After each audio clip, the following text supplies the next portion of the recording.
ओम नमः सिद्धेभ्यः। मंगलम भगवान वीरो मंगलम गौतमोमणि मंगलम कुंद कुंदात्यो जैन धर्मोस्तु मंगलम सर्वमंगल मांगल्यम सर्वकल्याणकारकम प्रधानम सर्वधर्माणां जैनं जयतो शासनं जैनं जयतो शासनं देह छता जैनी दशा मरते देहातीत ते ज्ञानी ना चरण मां बंधन हो अगड़ी ते ज्ञानी ना चरण मां बंधन हो अगड़ी।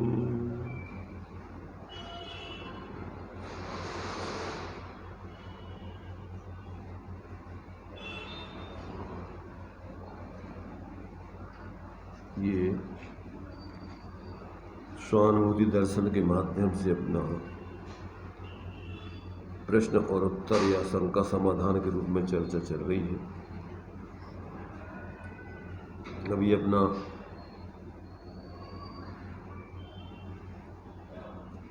(545) तक के प्रश्नोत्तर की चर्चा हुई थी। इसके आगे के प्रश्नोत्तर के बारे में अपन यहाँ विचार करते हैं। 546 नंबर का प्रश्न है, बाहर जाने से घर छूट जाएगा, ऐसा ज्ञानियों को डर नहीं लगता क्या? प्रश्न है ये। क्या प्रश्न है? बाहर जाने से घर छूट जाएगा, ऐसा ज्ञानियों को डर नहीं लगता। उन्हें डर नहीं लगता मतलब ज्ञानियों को, सम्यक दृष्टियों को।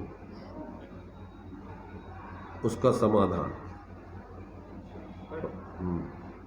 उन्हें वैसा डर नहीं है कि मेरा चैतन्य ग्रह छूट जाएगा। वे एकदम दृढ़ता पूर्वक चैतन्य को ग्रहण करके खड़े हैं। किन्हीं के पुरुषार्थ की बंधता हो वह बात अलग है, बाकी तो स्वयं को अंशतः शांति बरतती है और प्रतीति है कि यह चैतन्य ग्रह तो मेरे हाथ में है। वह घर तो उन्हें चाहे जिस कार्य में चाहे जैसे प्रसंग में नहीं छूटता। किसी भी प्रकार से उनकी ज्ञायकता छूटती ही नहीं है। अंशतः तो चैतन्य ग्रह उन्होंने ग्रहण किया है। वह उच्च से उच्च स्वभाव के प्रसंग हो तब भी नहीं छूटता। वे द्रव्य गुण पर्याय के विचार करते हों तब भी चैतन्य ग्रह को नहीं छोड़ते, और देव साध गुरु के विचार भक्ति आदि करते हों तब भी चैतन्य ग्रह तो छूटता ही नहीं। चैतन्य ग्रह उनके समीप ही है। उन्हें बाह में एकत्व होता ही नहीं। बाह में थक जाने पर तुरंत अंतर में विश्राम करने चले जाते हैं। मुनि तो बारंबार अंतर में चले जाते हैं। वे बाह में बहुत समय तक टिक ही नहीं सकते।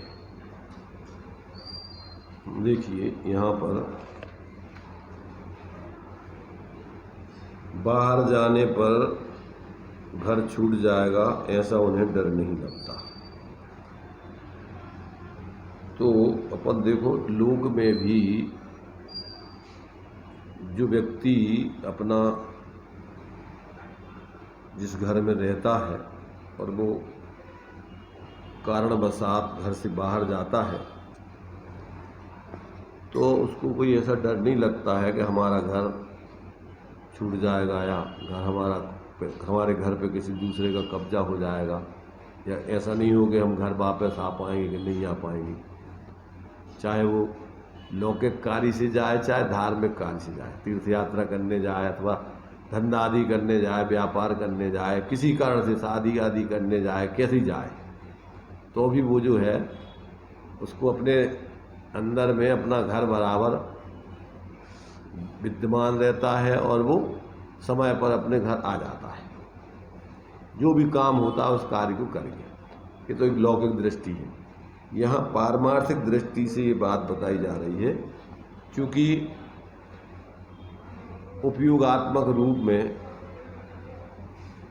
जो आत्मा परमार्थ से तो आत्मा ही रूप है, और सामान्य रूप से उसके गुण पर्यायों में उसका द्रव्य व्याप्त ही रहता है।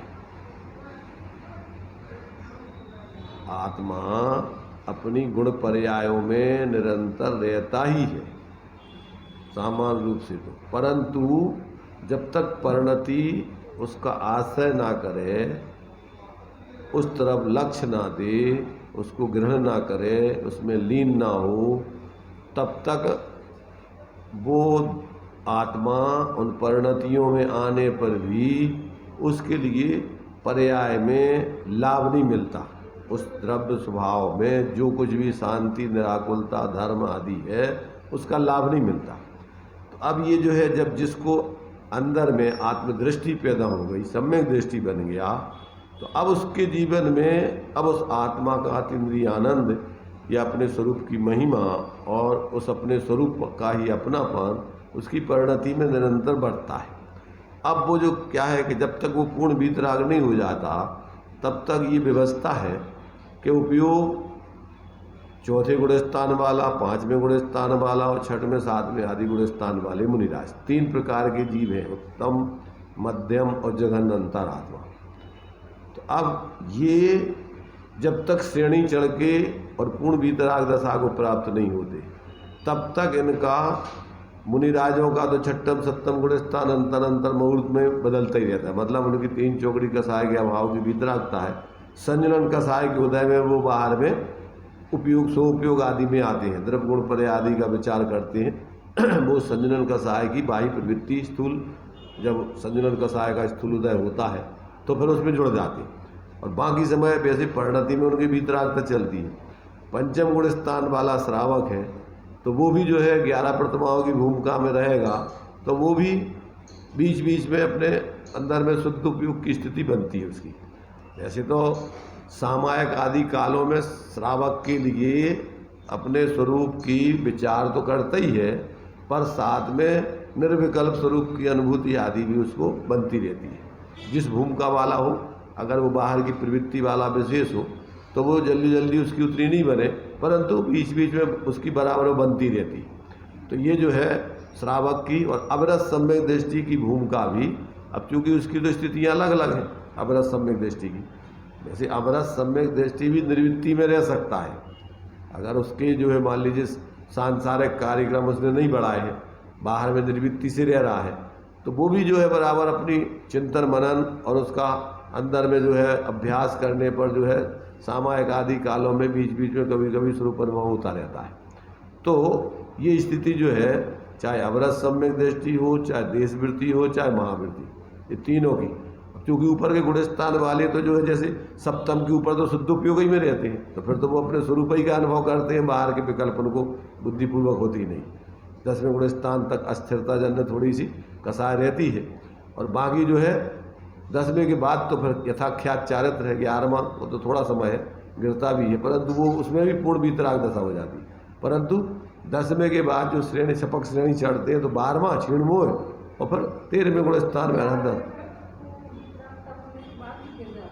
हाँ, वो चूँकि क्या उपसम का काल है ना, तो उसमें क्या है उदय आ जाता, वो नियम से उसका जो है नियम ही है वो। तो 11वें गुणस्थान का तो दो कारण बताए 11वें गुणस्थान के, आयु क्षय और काल क्षय। काल क्षय मतलब उसका टाइम जितना है, 11वें गुणस्थान में रहने का काल थोड़ा ही है, और टाइम पूरा होता है और नियम से वो गिरता है, अथवा आयु पूरी हो जाए उस गुणस्थान में तो वो उससे च्युत होकर, तो 11वें में आयु क्षय हो जाए तो उनका मरण हो जाएगा, तो गिर जाएंगे वो।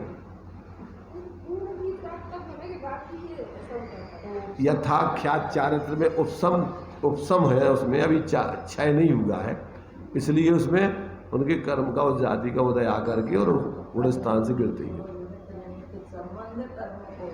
अब नियम है उसका, उस गुणस्थान में 11वें गुणस्थान के बाद तो गिरने का ही है।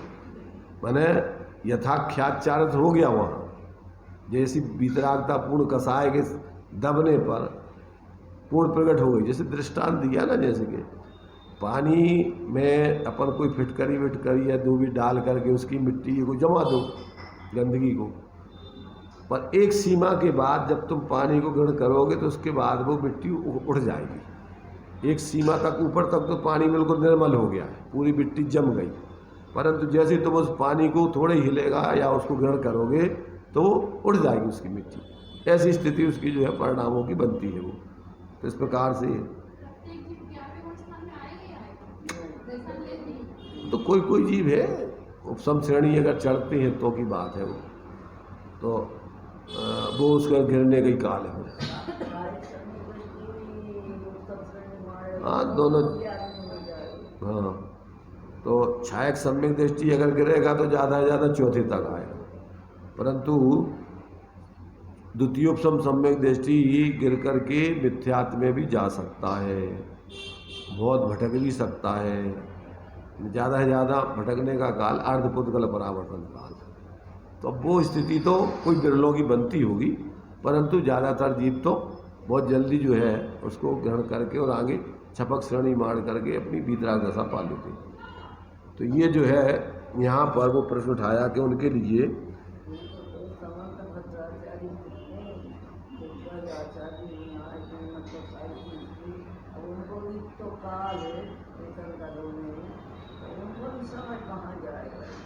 अरे भाई वो तो उनको क्या है, जितने भी जीव है जिनको सम्यक प्राप्त हो गया है और अभी मोक्ष नहीं हुआ है, तो अब उनका मोक्ष किसका कब होना है वो तो अलग ही है सबकी स्थिति। उसमें क्या है, अकेले समुद्रभद्र क्या और भी ऐसे अनंत जीव हैं, और उन सब जीवों की स्थिति वो तो क्रम से भी ऐसी अनंत तो असंख्यात होंगे। सम्यक को प्राप्त करके और कोई जीव च्युत हो जाए तो उसमें असंख्यात जीव हो सकते हैं, अनंत तो नहीं हो सकते, परंतु वो भी बहुत है।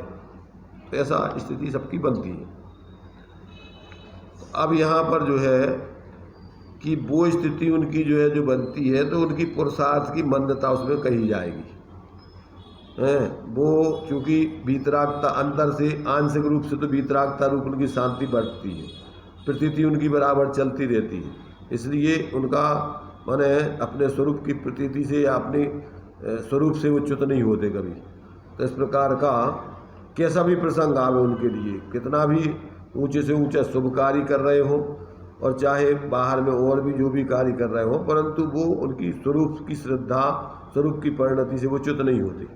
अंश रूप में जो चैतन्य ग्रह उन्होंने ग्रहण किया है तो उसमें इस प्रकार की वृत्ति उनकी बराबर चलती रहती है, चाहे देव साधु के विचार आदि हो, भक्ति हो, उन सब में जो है बराबर उनका अंदर की जो है अपनी स्वरूप की परिणति और अपनी श्रद्धा से वो कभी च्युत नहीं होते हैं।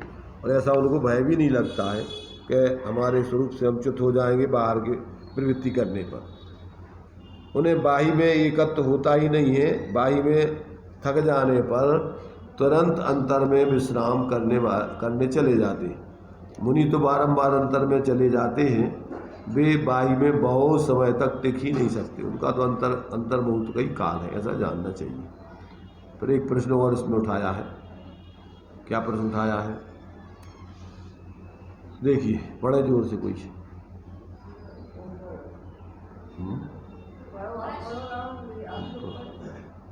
बोलो, प्रश्न पढ़ो।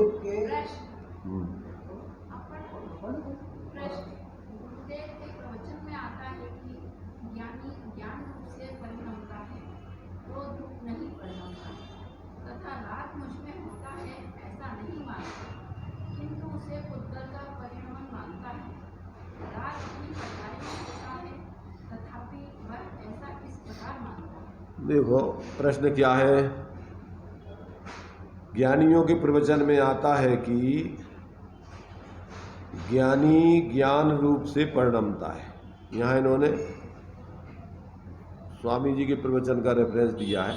वैसे तो शास्त्रों में, सभी शास्त्रों में ऐसा आता है। क्या आता है कि ज्ञानी ज्ञान रूप से परिणमता है, क्रोध रूप नहीं परिणमता है, तथा राग मुझ में होता है ऐसा नहीं मानता है, किंतु उसे पुद्गल का परिणमन मानता है। राग अपनी पर्याय में होता है तथापि वह ऐसा किस प्रकार मानता है। इस समय सार की मुख्यता से प्रश्न है। तब अब उसका जो समाधान दिया है, देखिए समाधान पढ़िए।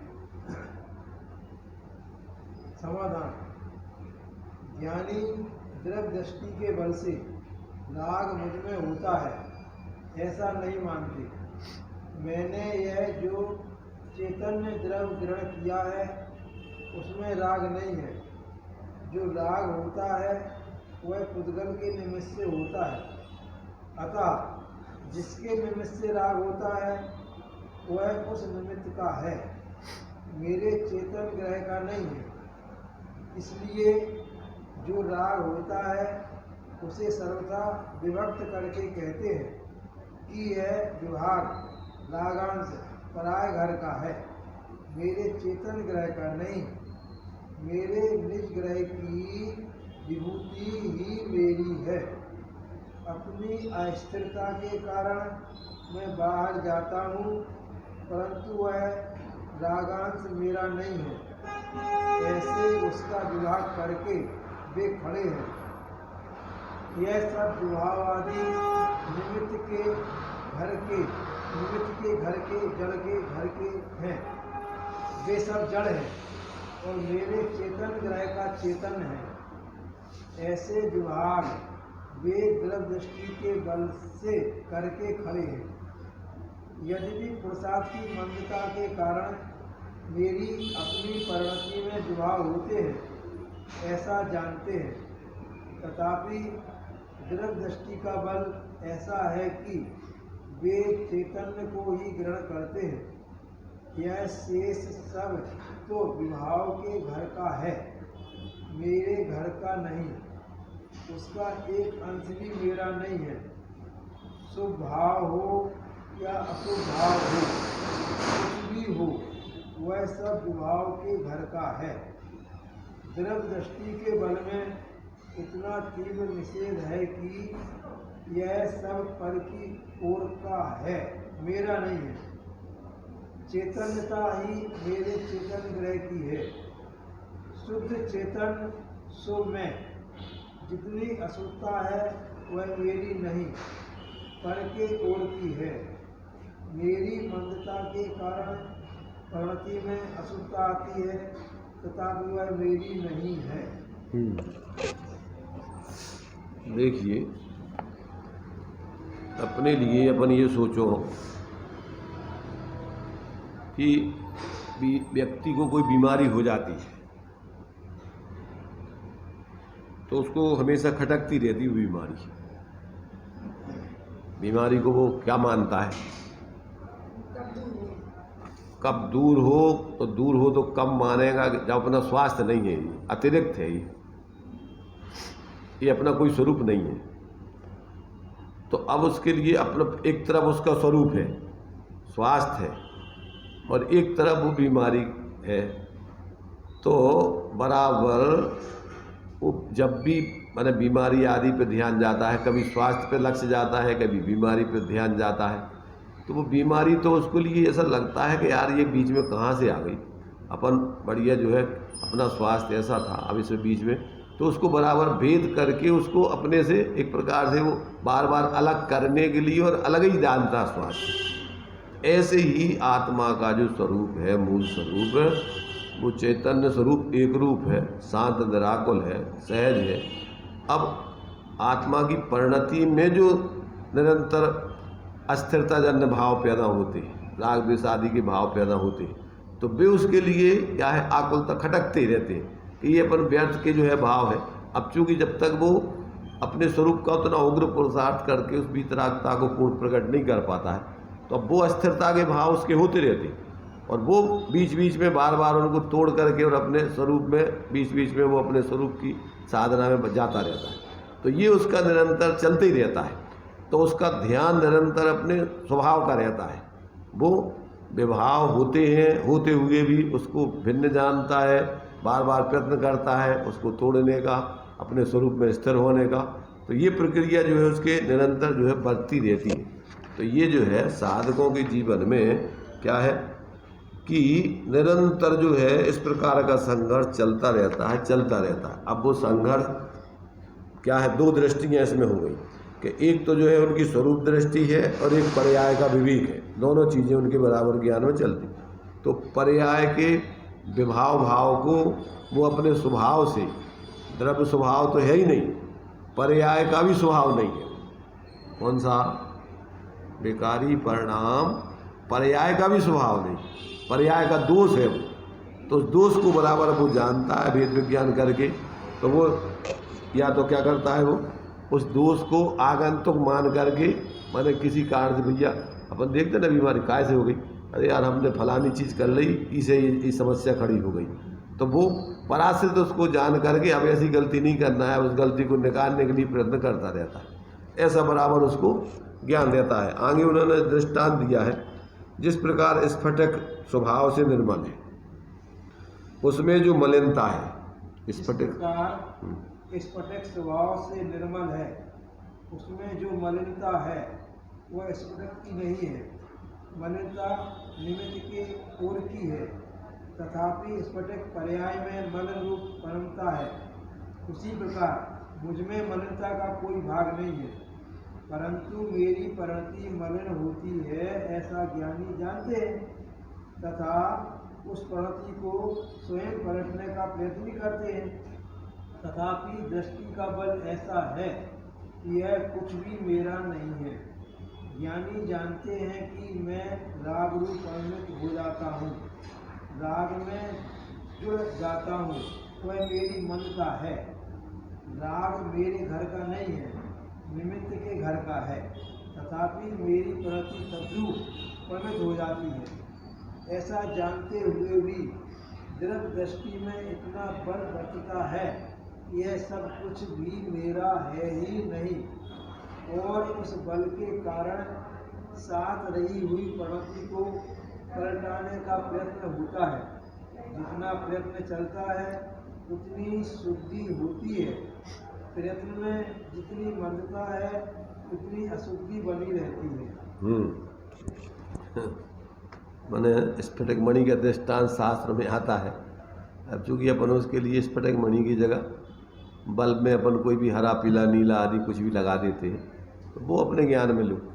जैसे बल्ब का मूल अंदर में प्रकाश तो स्वच्छ है, साफ है, सफ़ेद है, और उसमें जिस तरीके की दाग लग जाती है, हरी पीली नीली लाल आदि, तो प्रकाश उसका बाहर में उस प्रकार का प्रकट दिखाई देता है। तो वो नीला पीलापन उस बल्ब का प्रकाश नहीं है, वो काय के कारण से हो रहा है, वो उस पन्नी या दाग लगाने से उसमें वो उसके निमित्त से वो लाल पीला हला आदि जो है प्रकाश का परिणमन पर्याय में हो रहा है। तो ये ऐसे ही जो है आत्मा का मूल स्वभाव सामान्य चैतन्य आत्मक है, शांत निराकुल है। पर जब ये कर्म के उदय में जुड़ता है और पर का आश्रय करता है, तो उसमें रागादिक के भाव खड़े हो जाते हैं। जैसे मान लीजिए अपन अब शांति से अपन जब सम्यक दृष्टि, चूँकि क्या है कि अंतर में जब सामायिक आदि करता है या जब स्वरूप का ध्यान करता है, तो वो बाहर का उस राग आदि को तोड़ करके और अंतर में स्वरूप में एकाग्र होकर के अपने आत्मा में अभेद रूप से जुड़ करके अतीन्द्रिय आनंद भोगता है। अभी चूँकि परिणति में उस जाति की तीव्रता पुरुषार्थ की नहीं है कि वो उसमें ही लीन होकर के बाहर में आई नहीं। जितनी जितनी जो स्वरूप की तरफ जुड़ान होता है उतनी उतनी तो भीतरागता का वो संवेदन करके और शांति भोगता है, और जितनी जितनी पुरुषार्थ की कमी होती है तो अस्थिरता से वो फिर उसमें आकर के फिर जुड़ जाता है, फिर उसमें विचार करता है। जबकि पर पदार्थों का कुछ भी नहीं है साथ में। जैसे मान लीजिए अपन अब यहाँ अभी मनुष्य पर्याय में आ गए, मनुष्य पर्याय में भी यहाँ अपन जिस कुल में पैदा हुई, जिस परिवार में पैदा हुई, वे सब द्रव्य अलग है, वे पदार्थ अलग है। अब चूँकि यहाँ पर वो अब अपने अंदर में अपने जो आत्मा के स्वरूप की वो स्थिरता और लीनता जिनको भी पता ही नहीं है, तो वे तो 24 घंटे वही विचार करते रहते, मिथ्या दशा में क्या करते रहते, अपने लिए शरीर आदि रूप मानते रहते हैं, अपने लिए बाहर के जो भी परिवार कुटुंब का जो अपना कार्यक्रम है उसी के बारे में चिंता आदि करते रहते हैं, व्यवस्था में लगे रहते हैं। मान लीजिए कि धंधा पानी वाले हैं, धंधा करते रहते हैं, नौकरी वाले हैं, नौकरी, जबकि यहाँ पर उनको पता है कि कुछ दिन के मेहमान हैं। इस पर्याय में कितने समय रहना है, आयु प्रमाण रहना है, इसके बाद यहाँ से चले जाना है। अपना यहाँ से कोई संबंध नहीं। फिर भी अज्ञान दशा में रात दिन उसी पर्याय संबंधी, उस पर्याय में और पर्याय से संबंधित निमित्तों में 24 घंटे उपयोग एक के बाद एक के बाद एक के बाद उन्हीं में घूमता रहता है, वही विकल्प करते रहते।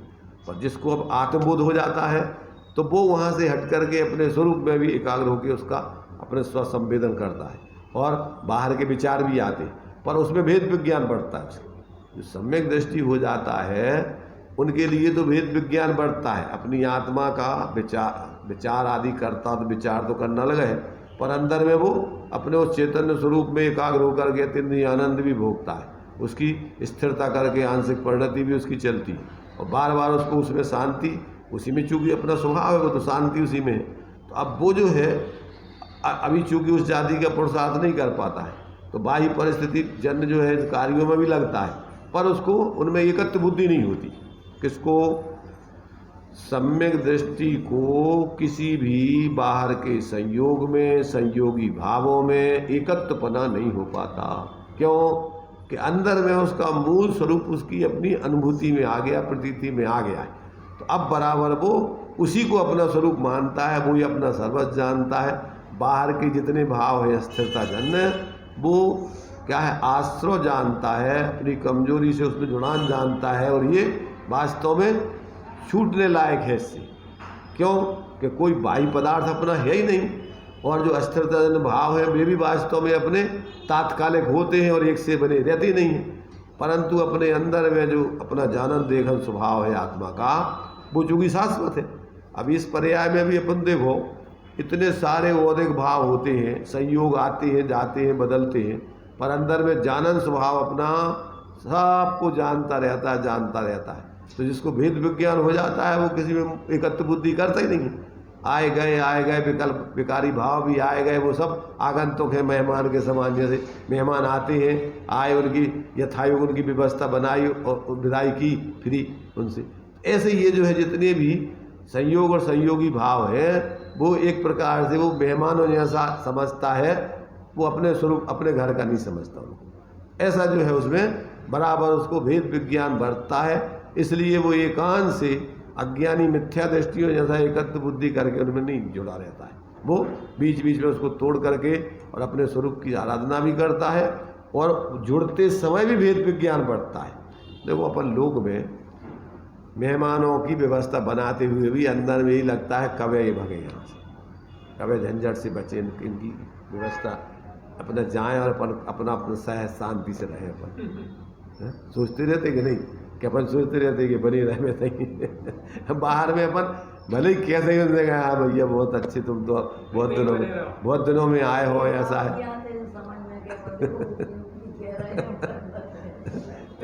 औपचारिकताएं जो होती हैं तो जो करना भी पड़ती, सीधी सपाट बोल दो तो फिर आदमी को बड़ा नहीं। अरे भाई ये व्यवस्था,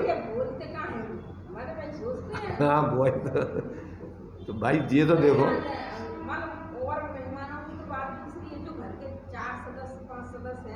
इनके अलावा अगर अपने शरीर भी आते हैं ना तो फिर ऐसा लगता है कि भैया अपन को फिलहाल दिन हो गया, लाट दिन नहीं बस 2 दिन में ऐसा लगने लगा। अभी घर के कामों में भी ऐसा लगता है कब कैसे लगते हैं कि जबरदस्ती करना। तो मतलब ये अपन देखो लोक में भी यहाँ जो अपनी स्वाधीनता है उसमें जो बाधा आती है वो अपन को खटकती रहती है। तो यहाँ ये तो परमार्थ की स्थिति है, इसमें तो अपन को जो अंदर की अपनी यथार्थता है जिसने समझ ली तो उसके लिए कहाँ उसमें बेचैन लगे इन बाहर के काम। कोई भी काम देखो जितने कितने ही अच्छे से अच्छा शुभ कार्य हो, जैसे अपन घर के में कह रहे हैं ना अपने घर के लोग, तो ये भी अपने जिनने अपन को सब जिनसे समझा है उनमें भी अपन ज़्यादा उपयोग नहीं लगा सकते, वे भी अपन उनसे हट कर के सहज रहना चाहते। तो ये सब ये प्रत्येक ज्ञान में अगर थोड़ा भी जागृत हो तो उसको समझ में आता है कि इनमें सब में झंझट ही झंझट है, आकुलता है, कहीं चैन नहीं है। तो साधक व्यक्ति तो जितना हो सकता है उनसे बचता ही है, अपने सहजता में रहता है, और कदाचित नहीं बच पाता है तो भेद विज्ञान करके उससे हे पना जानता है कि भैया ये झंझट ही है।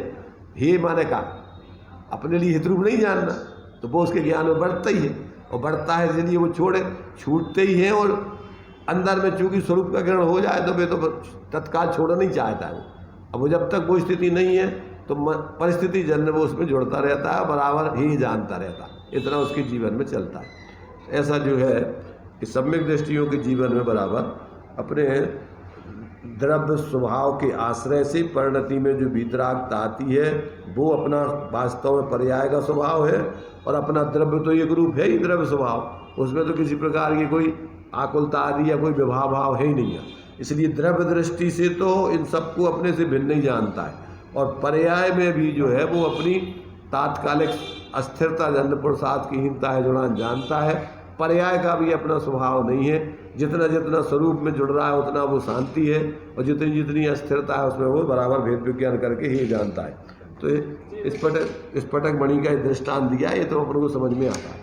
जैसे ज्ञानियों की तो सहज परिणति वहाँ से हटती रहती है, और कोई अज्ञानी हो तो ज्ञानी बनना तो बुद्धिपूर्वक वहाँ से अपने उपयोग को हटाए बार बार। क्या करेगा और कौन सा उपाय है उसको?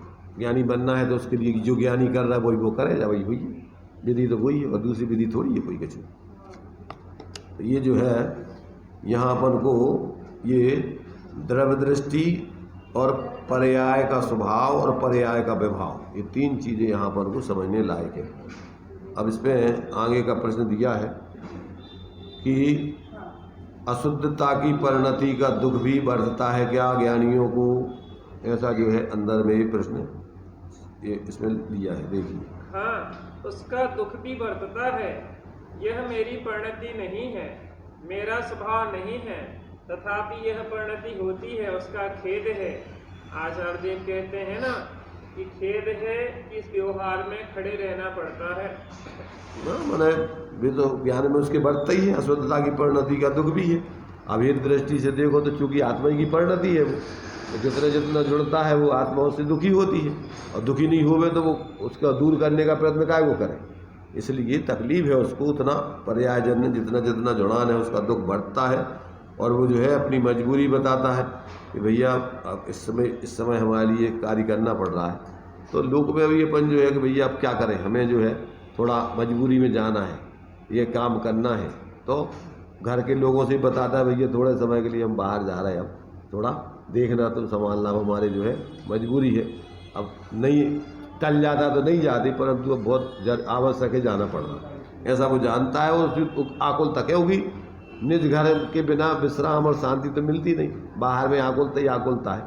इसलिए वो बराबर उसका दुख वेदता है और उस दुख को दूर करने के लिए प्रयत्न भी करता रहता है। अभी आपने बताया कि जैसे पर्याय जो अपनी मनुष्य पर्याय है या संबंधी जो व्यवस्था है उसमें उपयोग जाता है। कुछ ऐसी चीज़ें भी होती हैं कि जिन्हें अप्रयोजनभूत है, अब क्रिकेट मैच चल रहा हो और वो देख रहे कोई मतलब नहीं है, उस चीज़ में उपयोग क्यों चला जाता है कि जिसका कोई संबंध ही नहीं है हमारे जीवन से उपयोगी। देखो भाई क्या है, ये सब राग के या विकारी परिणामों की क्वालिटियाँ हैं। अभी जब तक कसाय हैं, कसायों को काम चाहिए, तो कौन सा काम लेगा? अब वो भी मैंने एक प्रकार से जिस देश में रह रहा है या जहाँ रह रहा है तो वहाँ का जो कार्यक्रम चल रहा है, अब ये सोचो आप कि आदिनाथ भगवान 84 लाख वर्ष की उनकी आयु थी, और 83 लाख वर्ष की अवस्था में नृत्यांगनाओं का नृत्य देख रहे थे। क्या कर रहे थे? भाई बताओ। बुढ़ापे में तो अब ये बताओ कि वो नृत्य काय को देख रहे थे, वो काम मिल रहा था उनको। पर राजा थे, बोर हो जाते हैं तो थोड़ा बहुत मनोरंजन करने के लिए अपना उपयोग लगा रहे थे, अब नृत्य देख रहे थे। उनकी कोई नहीं आते, बड़ापन नहीं आते, मैंने उम्र के। तो मतलब ये है कि अभी जिस भूमिका में व्यक्ति रहता है तो अब उस उम्र में क्या है कि अब संसार के काम, अभी राजपाट के काम भी सारी व्यवस्था है, तो वहाँ के कार्यक्रमों में व्यक्ति जब ऊब लगने लगता है तो थोड़ा बहुत ये इसमें ज़्यादा कोई जिम्मेदारी नहीं है। खेल तो एक प्रकार को स्वास्थ्य के लिए होता है, खेल में हार जीत मुख्य नहीं है। खेल में क्या है मुख्य स्वास्थ्य लाभ लेना, शारीरिक दृष्टि से अपने शरीर को स्वस्थ बनाए रखना। हार जीत तो एक औपचारिक है, हार जीत के निमित्त से वो खेलने लगते। अगर हार जीत नहीं हुए तो खेल उस जाति की ताकत लगा के खेले ही नहीं, तो वो जो एक प्रकार से वो शारीरिक दृष्टि से उसका, तो अब ये जो है उसमें भी व्यक्ति को उत्साह आता है, देखने में भी जो थोड़ा इस प्रकार का उसमें मन लगाता है, तो उसमें एक जागृति विशेष बनी रहती। तो वो उस भूमिका में कसाय के जो रूप है वो बदलते रहते हैं। इसलिए वे सब समझता है कि व्यर्थ में अपना समय खराब कर रहे हैं, पर व्यर्थ में अपन उसमें जुड़ रहे हैं, आकुलता हो रही है, किसी मतलब नहीं, पर अब वो है उस जाति की भूमिका, जुड़ता है वो। तो ये स्थितियाँ हैं। बहुत सी चीजें मतलब ऐसा मतलब लगता है नहीं लगता है, मतलब पहले जुड़ जाएंगे फिर बाद में पछतावा होता है क्यों बन गए हैं। तो वही कह रहा है कि वो ज्ञान अपना जो अपन ने समझ रखा है कि ये अपने कोई काम का नहीं है, और फिर भी अपन उसमें जुड़ रहे हैं, तो वो इसी का नाम तो क्या है, हे भाव है, इसी का नाम तो आश्रव है। और क्या है कि जो अपन माने एक प्रकार से भूमिका अनुसार जिस भूमिका में है, उस भूमिका के आधार पर उनको आता है उस जाति का भाव। अभी जब तक बाहर में विकल्प है तो इतने दुनिया की चीज़ें अपने ज्ञान में आ ही रही, ने सब देख रहे हैं अपन दुनिया में का हो रहा, पर उस जाति का थोड़ा अनुभव जुड़ान भी होता है, और जुड़ान होने के बाद भेद विज्ञान है, तो उस जाति का जो अज्ञानता में एकत्व बुद्धिपूर्वक या तीव्र कसाय में जुड़ते हैं, उस जाति का नहीं जुड़ता, साधा अस्तित्व जन जुड़ता है। और जिस समय भाव होते हैं उस समय तो बंद हो जाता है। देखो क्या है, अपन को भावात्मक रूप में तो अपन जो जुड़ रहे हैं वही बंद, वही आकुलता, वही भोग रहा है उसी समय, और कर्मों का जो बंद होता है ये तो औपचारिक है। मूल तो आत्मा जो विभाव भाव रूप परिणमन कर रही है, तकलीफ तो वही है, कर्मों की तकलीफ नहीं है अपन को, तकलीफ काय की है।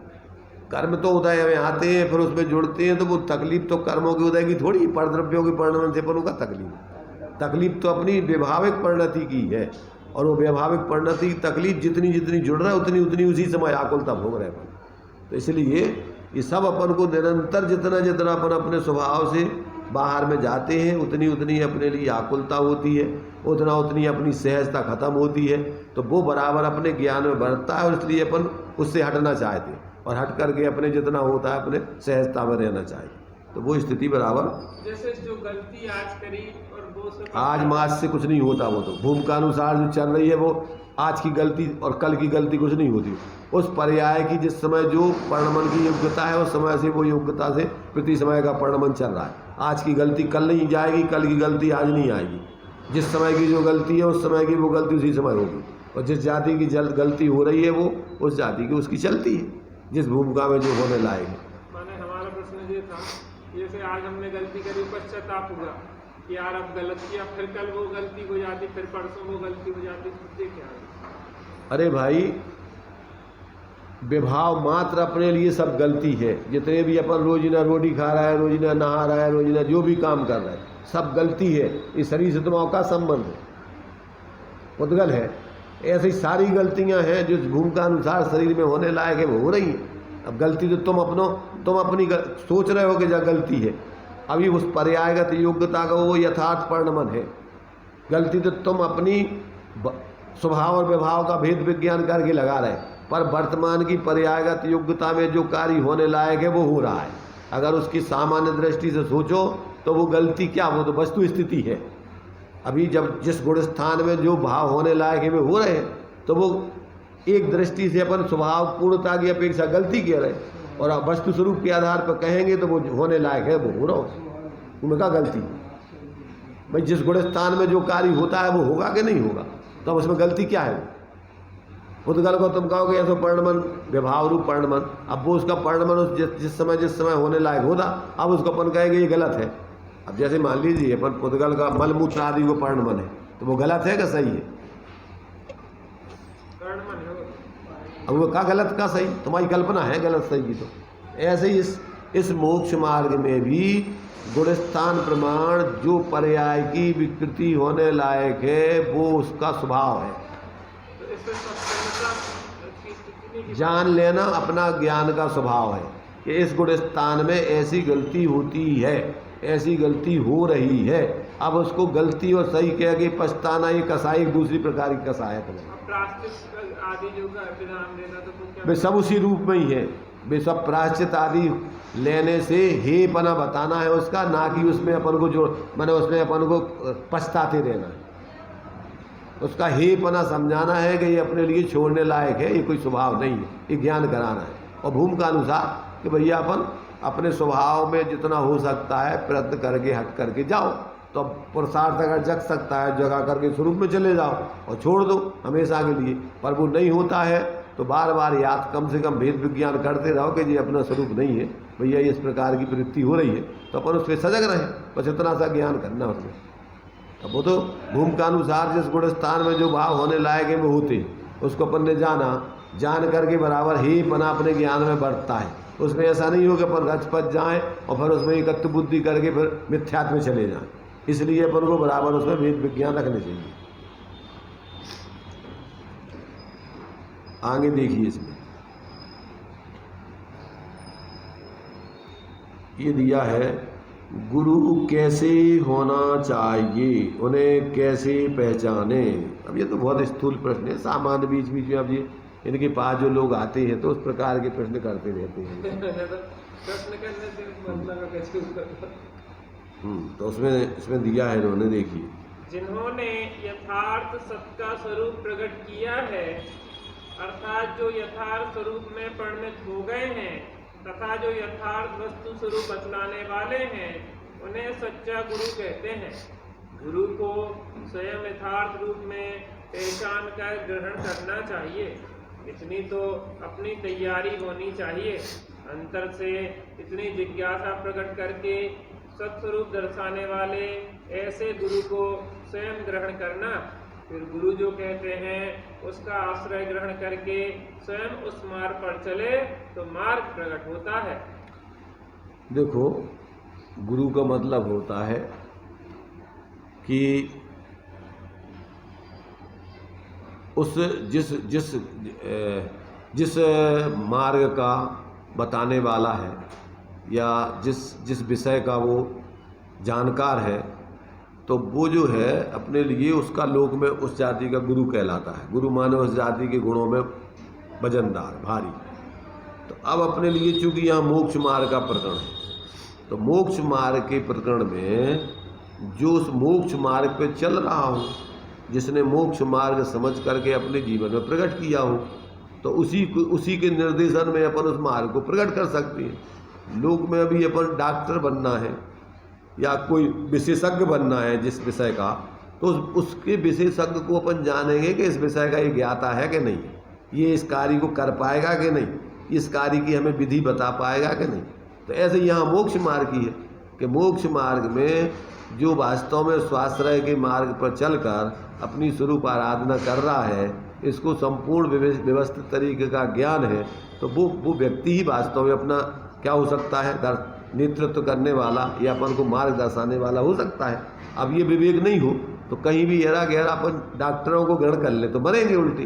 तो ऐसे यहाँ की बात है कि इतना विवेक तो अपन को होना चाहिए कि वास्तव में ये व्यक्ति मोक्ष मार्ग का जानकार और मोक्ष मार्ग पर चलने वाला है कि नहीं। अब इतना नहीं हो तो इसका मतलब तुम अभी पात्र नहीं हो, तुम अभी उस मार्ग को ग्रहण करने की तुम में योग्यता नहीं।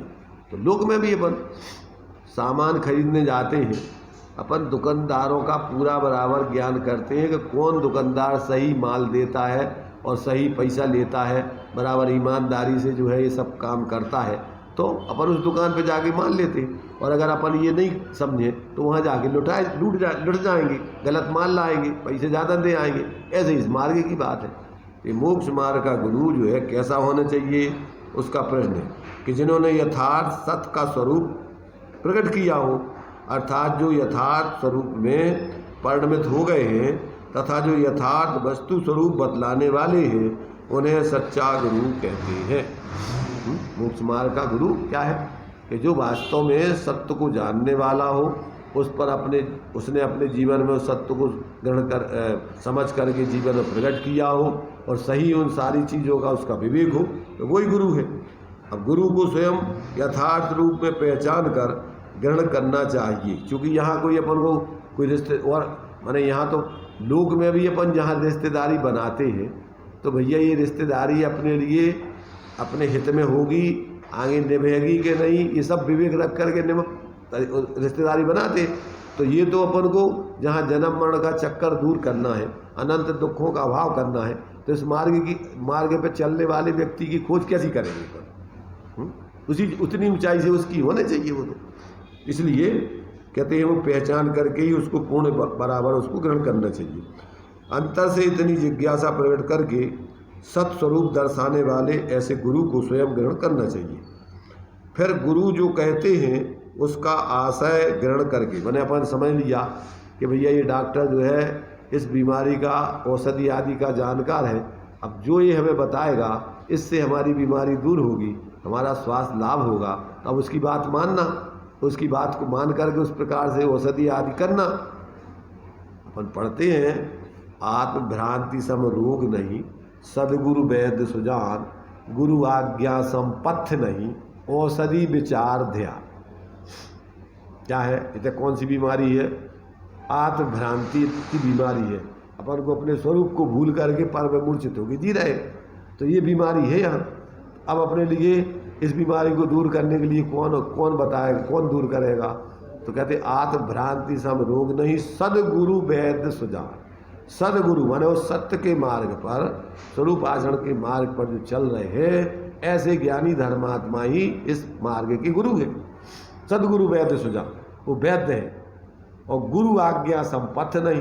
अब तुम्हारा ने बीमारी दूर करना है तो क्या करना कि गुरु जैसे वैद्य तुम्हें जो बतावे खाने पीने के लिए, वो आप उसके वैद्य की आधार पर खाना पीना रखें। अगर आप परहेज नहीं करोगे, औषधि नहीं खाओगे, तो बीमारी ठीक हो जाएगी क्या? तो परहेज है, जहाँ जहाँ वे तुम्हें निषेध करेंगे, ये कार्य नहीं करना, यहाँ नहीं जाना, ये कार्य उचित नहीं है, और ये कार्य करना है, तो गुरु आज्ञा संपथ नहीं, औषधि विचार ध्यान। औषधि क्या है? वस्तु स्वरूप का विचार और उसका ध्यान। वस्तु विचार ध्यावते मन पावे विश्राम, और रस स्वादत सुखूब जय अनुभवता को नाम। और अनुभव चिंता मणिर्तन, अनुभव है रसकूप, और अनुभव मार्ग मोक्ष को, और अनुभव ये तुम्हारी बीमारी दूर करने का उपाय।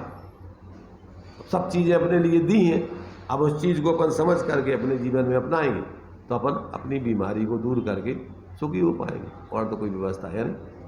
इस प्रकार से ये जो भी प्रश्न हैं, उन प्रश्नों के उत्तर बराबर उसके जो योग्य हैं वो ही अपन को यहाँ पर दिए गए। तो इस प्रकार से ये प्रश्नोत्तर के रूप में अपन को बराबर इन सब बातों को समझना चाहिए। हो गया टाइम?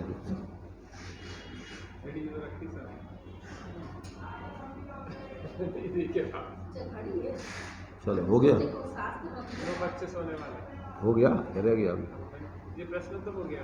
दूसरा प्रश्न नहीं, अब उसी संबंधित एक गुरु, चलो इस एक प्रश्न और छोड़ो सा है। गुरु के चरण कमल में रहना, उसका क्या तात्पर्य? अब गुरु के चरण कमल में रहना अर्थात उनके कथन का आश्रय हृदय में ग्रहण करना। आश्रय नहीं, आशय। उनके कथन का आशय हृदय में ग्रहण करना, गुरु का सानिध्य प्राप्त हो, उनके निकट रहने का अवसर मिले, वह महाभाग्य की बात है। गुरु के निकट उनकी आज्ञा में रहना हो, उनका आश्रय मिले, उनकी भक्ति सेवा का सुयोग मिले तथा हृदय से उस प्रकार की अर्पणता हो और निकट समागम प्राप्त हो, वह महाभाग्य की बात है। उनकी समीपता समागम न मिले तो गुरु ने जो आज्ञा कही है उसे हृदय में रखकर ग्रहण करके तदनुसार वर्तना, वही गुरु के चरण कमल को ग्रहण करना है। दो चीजें नहीं है इसमें, गुरु का आशय और गुरु का आश्रय। तो गुरु का आशय ये अपने समझने के ऊपर निर्भर है, उनके अभिप्राय को, उनके बताने के जो तुम्हारे लिए हित का मार्ग है उसको, उनके उस अभिप्राय को समझना, उनके दृष्टिकोण को समझना, तो गुरु के आशय को समझना, तो उनके पहले तो सानिध्य में रह कर के और उनके जो भी बोल रहे हैं उस कथन के आशय को समझना है। मैंने वो कौन सी बात किस अभिप्राय से कह रहे हैं, अब वो नहीं समझो, बे कह रहे कछू तुम लगा रहे कछू। तो ये जो है ज़्यादातर, जैसे मान लीजिए इनके पंडित जी के उसमें आता था कि भैया तो पूछ भी आ रहा है कि सूचना दे भी आ रहा है। जैसे मान लीजिए उनसे तुमने जब उनको माना है कि ये हमारे हित के लिए जो निर्देश देंगे वो हमारे हित में है, तो तुम अपनी डेढ़ अकल पहले दूर रखो। फिर जो भी काम करना है, श्रीमद जी ने तो यहाँ तक लिखा है कि बिना पूछे श्वास भी नहीं ले रहे। श्वास भी लेना है तो गुरु की आज्ञा से लेना। नहीं तो श्वास पूछ पे जब तक तो फिर वो पूछ भेजिए। सुनो, महिमा की बात नहीं है ये। जहाँ मान लीजिए तुम्हारे इतने जब जो तुम्हारे भोपाल में गैस कांड बहुत हो तो पंडित जी ने कि सो जाओ, पल्ली पल्ली पल्ली उड़ लो, श्वास नहीं लेना बाहर में, दौड़ लगा के मरे को नहीं जाने, लेट जाओ। अब तुम दौड़ लगा के तुम अपनी 1.5 लाख लगाओगे तो मर जाओगे। तो उनकी गुरु की आज्ञा के बिना श्वास भी नहीं लेना, क्योंकि उनको पता है कि कहाँ श्वास लेना, कैसी श्वास लेना, कैसी नहीं लेना। तुम्हें तो पता नहीं है कुछ भी। इसलिए उनका एक एक अभिप्राय, जैसे वे तुम्हारे से सुत सागर थे, अभी सुत के सागर थे, उनके पास इतना ज्ञान था, परंतु उनके लाने जो है क्या नहीं था पता। उनके लाने निमित्त नैमित्तिक संबंध को ज्ञान नहीं था कि भैया इतने जो दुष्ट लोग हैं, इतने इनसे अपन को ना तो प्रश्नोत्तर करने हैं, ना कोई सवाल जवाब करना है, मोल लेना है। तो और उनने क्या करो, बहस उनसे उनको बहस कर ली। अब बहस कर ली तो अब समस्या खड़ी हो गई। अब तुम्हें ज्ञान तो सब है, तो पर तुम्हें जो पता नहीं है तो अपन को कहाँ बोलने, कितनों बोलने, काय को बोलने, नहीं बोलने, जो नहीं पता होता। इसलिए बिना गुरु की आज्ञा के अगर तुमने किसी को गुरु बनाया है और समझ लिया है कि भैया ये जो है कहेंगे, ये बहुत दूर दृष्टि से कहेंगे, बहुत इनकी जो है समझ ऊंची है, और अपन अब अपनी अकल लगाएं तो भोगो फिर। अब सारे संग पे तो उन्होंने कि तुम ही भोगो, तुमने गलती करी है तो सारे संग को भोगना पड़े, सारे संग पे क्या भोगना पड़े। तो क्या किया उन्होंने कि जाओ तुम वहीं खड़े हो जाओ, जहाँ तुमने बहस करी जाके वहाँ जाओ खड़े हो, प्रायश्चित दे दिया उनको।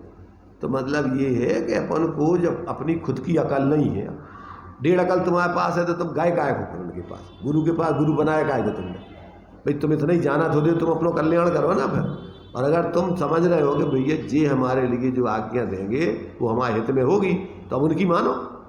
तो क्या है कि आज वर्तमान में एक भी व्यक्ति ज़्यादातर ऐसा विश्वास करके सामने वाले पे पूर्ण समर्पित होकर के नहीं रह पाता है। सारे के सारे अपनी 1.5 अकल पूरी चलाते हैं, और अपन देख रहे सारी समस्याएं, जगह जगह झगड़े, लड़ाई, ये वो संप्रदायवाद, फलाना है, ये सब पूरे 24 घंटे, और उसका परिणाम आ रहा है कि जीवन में शांति नहीं है, परेशानी भोग रहे हैं।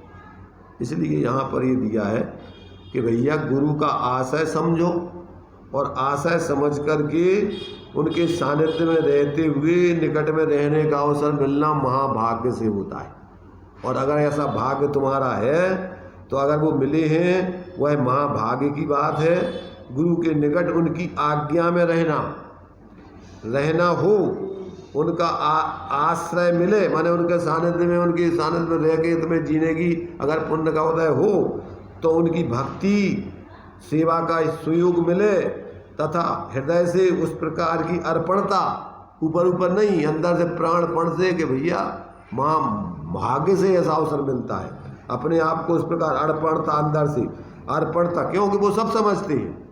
अपन समझ रहे हैं कि ये कछु नहीं, अपन मायाचारी कर रहे हैं, मक्कारी कर रहे हैं, सब समझ रहे हैं, वे सब समझते हैं, परंतु तुम्हारी पात्रता नहीं है तो भोगना हमें क्या लेना देना, वो गुरु समझते हैं। इसलिए जो दिया ना टूर्नामेंट जी ने कि भैया के सुगम मोक्ष मार्ग दर्शाया जाए जीवों को, और वो ना समझे ना चले तो उनके अभाग्य की महिमा हमसे तो नहीं होती।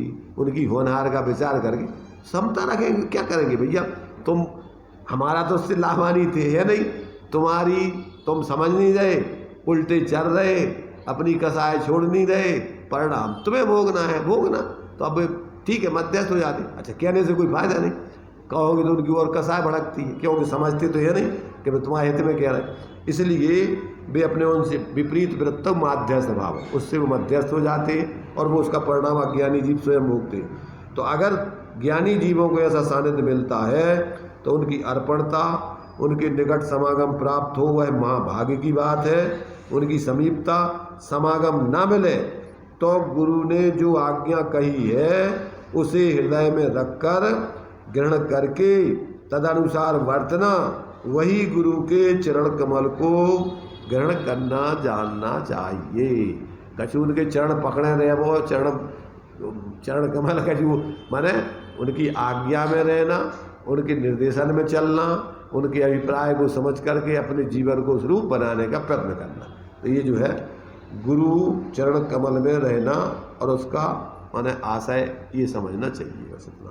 चरण प्रक्षालन लोग तेरी मुनि महाराज जहाँ जहाँ दर्शनों से निकलते हैं, आहारों से लौटते हैं, तो चरण पखाली चरण प्रक्षालन करते। देखो ऐसा है, पहली चीज तो अपन ये सोचो, पहले होता था ये। नहीं सुनो हम बता रहे हैं उसको। पहली चीज तो ये सोचो, पहले तो ये सोचो कि बीतरागी संत अनावश्यक उनके लाने पानी गिराना नहीं, एक बूंद अनावश्यक कोई कार्य कराना नहीं, और ऐसे घर गृहस्थियों में मोही जीवों में ज़्यादा रहते नहीं भी। तो आज वर्तमान की ये दुर्दशा है कि जिसमें उनको इस प्रकार के गृहस्थों जैसे सारे 24 घंटे उनकी आज्ञा में उनके हिसाब से चलना पड़ता है। अन्यथा तो गुरु के लिए मात्र जिस समय वो आहार करते हैं उस समय उन्होंने देखो पाद प्रक्षालन का मतलब है बाहर से आए हैं पैर वगैरह धो करके अंदर जाके भोजन करना है, ना कि कोई और नाटक। बहुमान तो उनका सहज ही सबको रहता है। इसलिए आज जो विकृतियाँ खड़ी होती जा रही हैं वे धीरे धीरे मोह के कारण से हो रही हैं, और ये सब माने ऊंचाई उस जाति की रही नहीं इस जाति की, इसलिए सब प्रवृत्ति हो रही। चलिए